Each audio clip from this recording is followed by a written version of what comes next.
घटाटोप में कांग्रेस अपनी दिया सराई कहाँ जलाएगी, मैं समझना चाह रहा था। क्योंकि इस जातियों की लड़ाई में आप कहीं नहीं टिक पाओगे यूपी में, अगर ये विशुद्ध जातियों की लड़ाई हो गई आपका तो वैसे मामला गड़बड़ा जाएगा, चाहे आप कितनी भी यात्रा करो। ये जातियों का खेल ही बड़ा विचित्र है।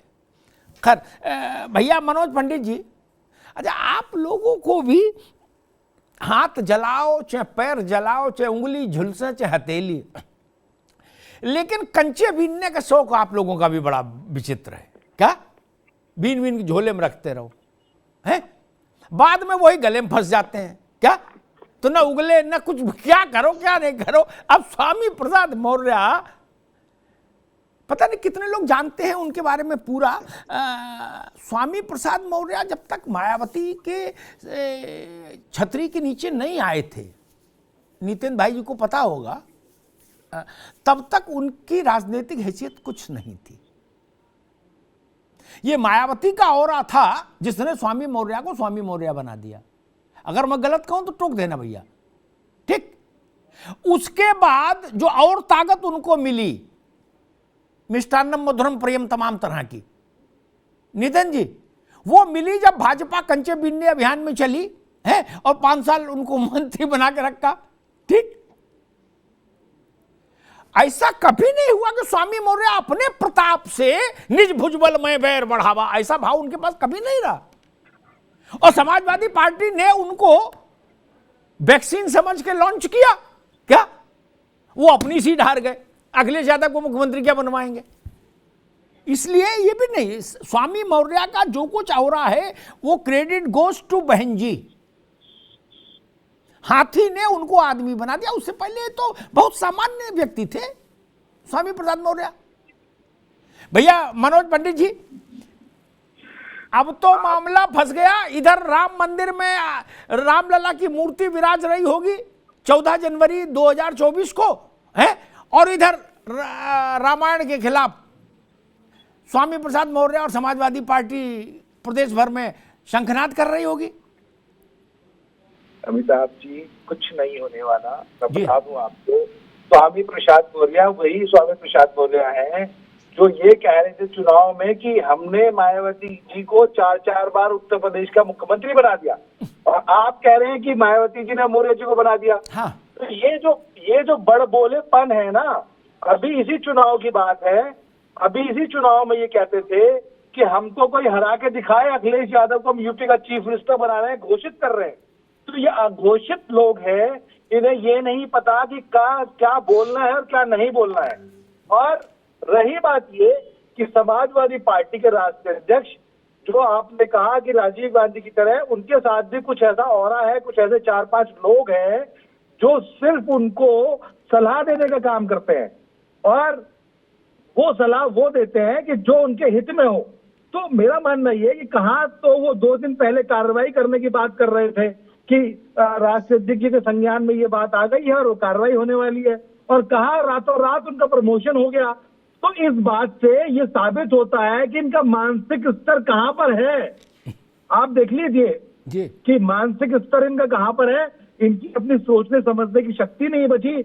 मैं आपके माध्यम से पूछ लूं कि अगर ये 6400 कुछ जातियां बता रहे हैं, अगर समाजवादी पार्टी के प्रतिनिधि मेरे मित्र अगर ये 6743, हाँ, मैं कहता हूं कि ये अगर 1000 जातियां भी मुझे गिनवा दे तो मैं इनको वो करूं।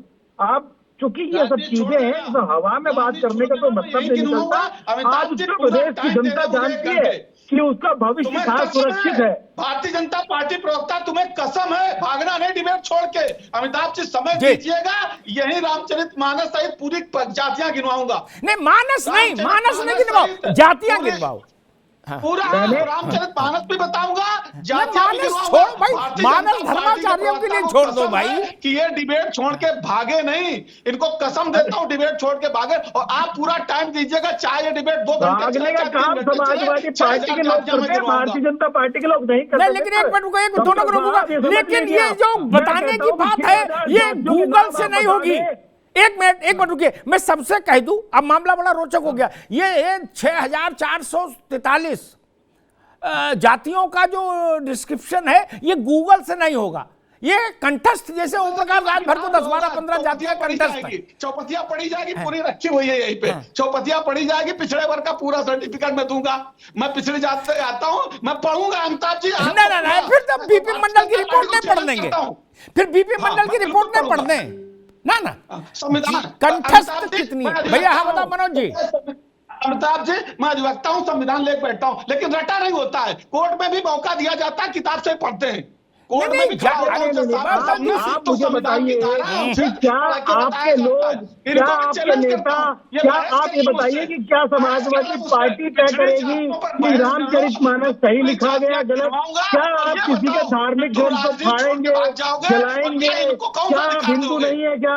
आप मुझे बताइए, ये वोट बैंक की राजनीति चलने वाली नहीं है जतिन भाई, आप समझ लीजिए। जनता काम से आती है, जनता काम पे विश्वास करती है। भागीदारी करोगे? पंडित जी बताओ, हिस्सेदारी दोगे?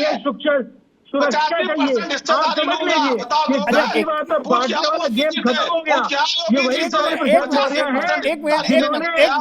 पूरे चुनाव में ये भाषण देते रहे कि 4 बार मुख्यमंत्री बनाया हमने यूपी का। अरे आप खुद चुनाव जीत के दिखाइए, आपने इतनी हिम्मत है तो चुनाव जीत के दिखाइए ना। आप अपने बेटे को चुनाव हरा दिया आपने, आप खुद चुनाव हार गए। आप आप कहते हैं मुख्यमंत्री बनाएंगे, तो ये जो मंगोरी लाल के सपने हैं ना, ये जनता को मत दिखाइए आप। जनता मंगोरी लाल के सपने देखने वाली नहीं है। गिनो, गिन नहीं पाओगे जब शुरू करूंगा, गिन नहीं पाओगे। लिखो, लिखना शुरू करो। जब मैं बोलना शुरू करूं तो कागज उठाकर लिखना शुरू करो। गिन नहीं पाओगे, राजनीति छोड़ के भाग जाओगे। जब आएगा रामायण से शुरू होगी, तेली कुमार कोल कलवारा से, अहरगढ़िया तिली तमोली काची कुर्मी कहार कस्से पिंदन निशा से जब शुरू करोगे भर रात भर तो भग जाओगे यहाँ से। और उसके बाद जब जाटों एक मिनट नितिन भाई, आपको अवसर मिलेगा, आपको अवसर मिलेगा। आप तो मेरा जवाब जानते हो, मैं तो बहुत व्यवस्थित ढंग से बहस चलाऊंगा। एक बात मेरे मन में आ गई इसलिए कह दूं, फिर भूल जाऊंगा। अच्छा एक बात देखो, अब कौन सी बात सही मानूं? ठीक, मैंने एक दौर देखा जब स्वामी प्रसाद मौर्य बहन जी जब आती थी मंच पर तो मतलब साष्टांग बिल्कुल चरणागत होकर उनके चरण स्पर्श करते थे।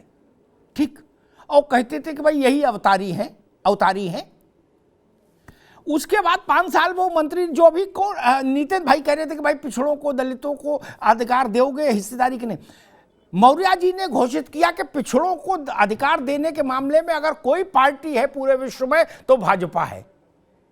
और 5 साल वो मंत्री रहे और बिटिया को भी टिकट दिलवाए, MP बनवाए। तब उन्होंने कहा कि भाजपा ही ऐसी पार्टी है जो पिछड़ों के लिए जान दिए है। ठीक, फिर वो समाजवादी में आ गए तो अब करे समाजवादी। तो मसला ये, लोग ये भी पूछेंगे कि मौर्य जी एक जगह तो टिको।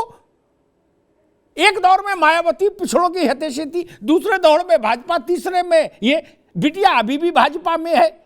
अब वो करे मैं पूरे विश्व में अलग जगाऊंगा, तो ये तो समस्या पर मामला थोड़ा सा गंभीर हो जाएगा। नहीं नितिन जी? जी मुझे जवाब देना है। जी अमिताभ जी ये देखिए राजनीतिक बयान क्या।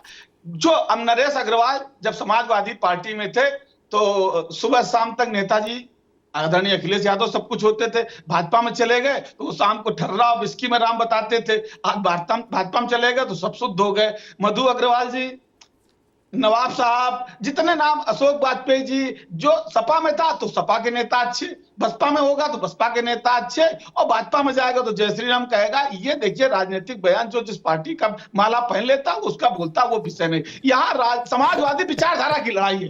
अब बात में समाजवादी विचारधारा कौन रख रहा है यार? नितिन जी आप भी गजब कहते हैं, विचारधारा क्या है देश में? धारा की बात करो, विचारधारा तो गया, विचार गया, अब तो धारा खेल है। देखिए विचार तो पार्टी का होता ही है। कोई भाई भारतीय जनता पार्टी आज कहा 80-20 गर्व से कहो हम हिंदू से शुरू हुई थी, हम कह रहे हैं गर्व से कहो हम शूद्र, तो क्या दिक्कत है? जब भारतीय जनता पार्टी की विचारधारा हमको लगातार गाली देती है, जहां बात आती है कि वो तो हम तो मुंह से पैदा हुए थे, वो छत्तीस पैदा हुए थे, हम पेट से पैदा हुए थे और बाकी सब तो पैरों से हैं, तो जब जो पैरों वाले हैं, तो मैं आपको अमिताभ जी 2 बातें आज बहुत महत्वपूर्ण करना चाहता हूं, क्योंकि आपकी डिबेट बहुत गंभीर होती है। रामचरितमानस का पहला पेज जरूर पढ़ना चाहिए हमारे तमाम साथियों को। इसमें साफ साफ लिखा है कि पूज्य गोस्वामी तुलसीदास जी के हाथ की लिखी हुई कोई पूरी प्रमाणिक पद प्रयास करने पर भी न मिल सकने के कारण शुद्ध पाठ का दावा तो हम लोग कर ही नहीं सकते। इसके लिए अतिरिक्त अपनी समझ से पूरी सावधानी बरती जाने पर भी प्रूफ आज रीडिंग में भूलें हो गई तो इसमें कोई आश्चर्य की बात नहीं है। आशा है कि कृपालु पाठक हमारी कठिनाई को समझकर इसके लिए हमें क्षमा कर देंगे। तो अब गीता प्रेस गोरखपुर भी क्षमा मांग लिया।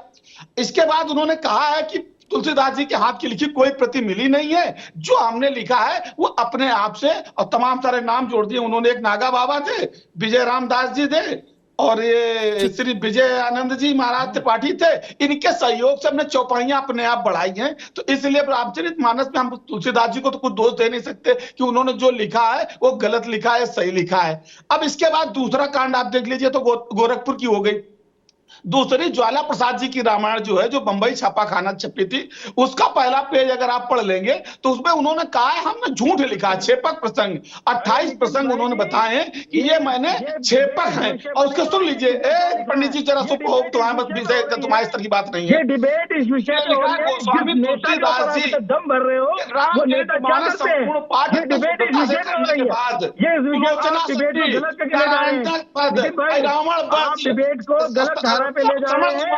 ये तमाम छेपक प्रसंग मैंने लिखे हैं। तो जब रामायण खुद लिख रही है कि मैंने झूठे प्रसंग लिखे हैं, रोचकता करने के लिए लिखे, तो ये अशुद्ध पुस्तक नहीं। जहां शुद्धता नहीं होगी वहां निश्चित रूप से कहीं ना कहीं प्रदूषण आएगा। नितिन भाई एक मिनट रुकना होगा, नितिन भाई एक मिनट रुकना, मनोज